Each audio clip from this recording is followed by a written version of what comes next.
Hey there, Coach Devin here. So, interesting news out there today.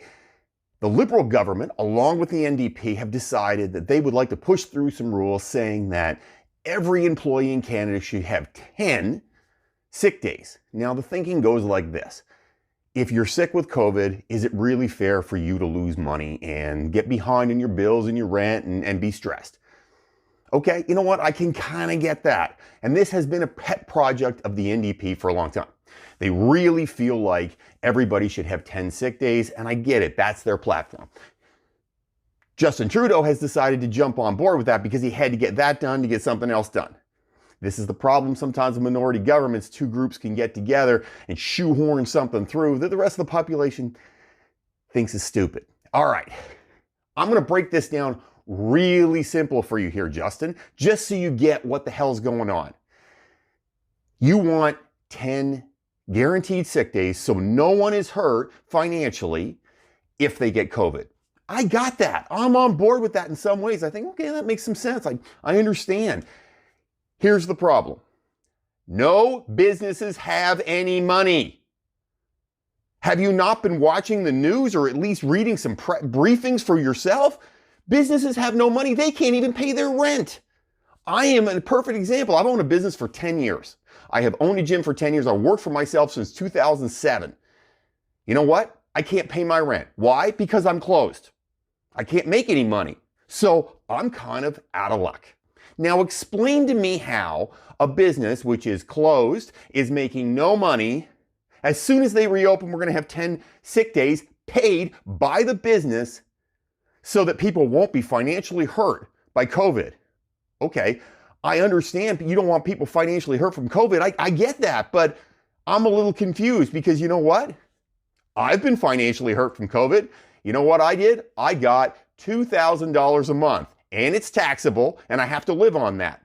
So I got hurt from COVID. My business got pounded from COVID, but you're not worried about that. You're worried about employees. They shouldn't be held back. If you're going to have a rule that says no one should be financially hurt by COVID or being sick, you know what, Justin? I'm kind of on board with that. I get it. I understand it. I understand the point. However, you're saying this group should not be hurt. This group, business owners, should pay for that. Business owners are getting hurt right now. Screw them. Who cares? You got lots of money. Justin, businesses don't have any money right now. They're broke. This is the way it is. Businesses can't pay their rent. They can't pay their staff. They can't pay their utilities. They're not even functioning. So how are you going to add more bills to this? No, I get it. You know what? The NDP, they've never been in actual power. So, you know what? They got some ideas that are a little bit out there. There's some things that the NDP do that I think, okay, well, that makes some sense. There's some things they do that I go, unless we're going to pay 50% or 70% taxes, that shit doesn't work. It's just the way it is. And I get it. I understand the idea to push it out there because it's low-hanging fruit. Justin can say that and people will say, yeah, you're right. I should have 10 sick days whenever the hell I want them. That makes sense. I shouldn't be financially hurt. It is low-hanging fruit to get Justin re-elected and make the NDP happy. The problem is, again, businesses don't have any money. No, businesses don't have money right now. So how are they going to now pay more money when they can't pay their rent? It's a little interesting, isn't it? It's a conundrum. How do we figure that out? Well, I can tell you how you figure it out, Justin. Now is not the time. Maybe that's not a bad idea down the road. In fact, I'm not even negative about it as a thing to do down the road. I get it. It makes some sense. But you don't do it during a pandemic. You don't do it when businesses can't pay rent. If they can't pay rent and they can't pay utilities and they can't pay their owners and they can't pay their staff, how are they going to add an extra bill? Explain to me where the money is coming from.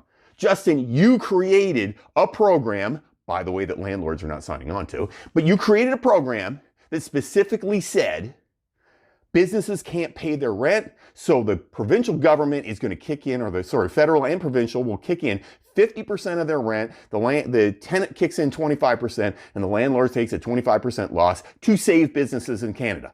That's what you did. Except now you would like to give the businesses more bills because they're flush with cash. No one's flush with cash, Justin. In fact, I'm going to let you just know something. A lot of people are home without pay. You're making $2,000 a month. In case you're wondering, that's 24 grand gross a year before taxes. I'm 46 years old. I've made $24,000 in a while. You know what? Because I've been a little bit, not super, but a little bit successful, I'm able to pay myself a little more than that. But I'm going to tell you right now, I am being negatively affected. There's thousands and thousands, maybe millions of people who are being negatively affected, and you're worried about sick time. Now is not the time, Justin. It's just not the time. NDP, now is not the time for your pet projects. Now is the time to make sure that small business and medium-sized business in Canada stays open. Why? Because if they go under, guess what happens? The whole system falls down. 8.4 million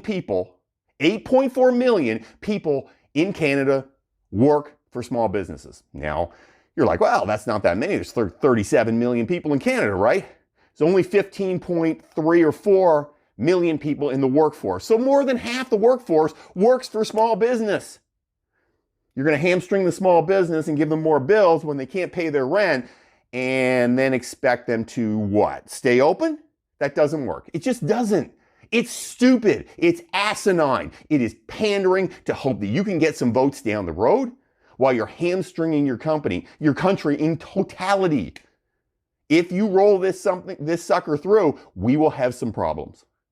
The entire country will have some problems if small business goes under, and small and medium-sized business, here's a newsflash, more than 80% of the workforce in Canada works for small or medium-sized business.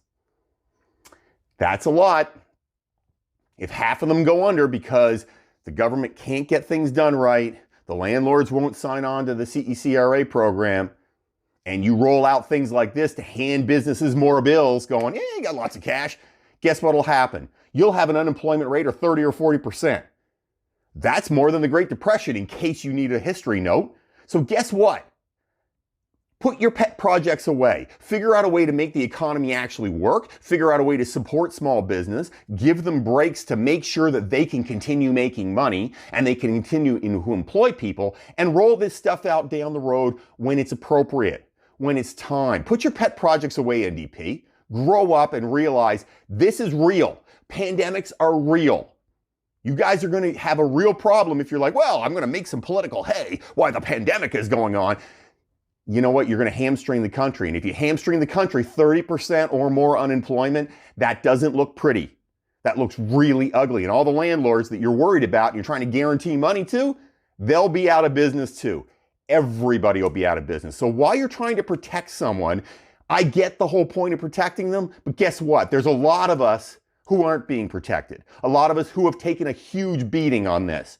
And you know what? Everybody's going to bleed. I get that. But why is it that you're so worried about rolling out a pet project to make some of us bleed even more? Think a little bit, Justin. It's not the time or the place. Devin out.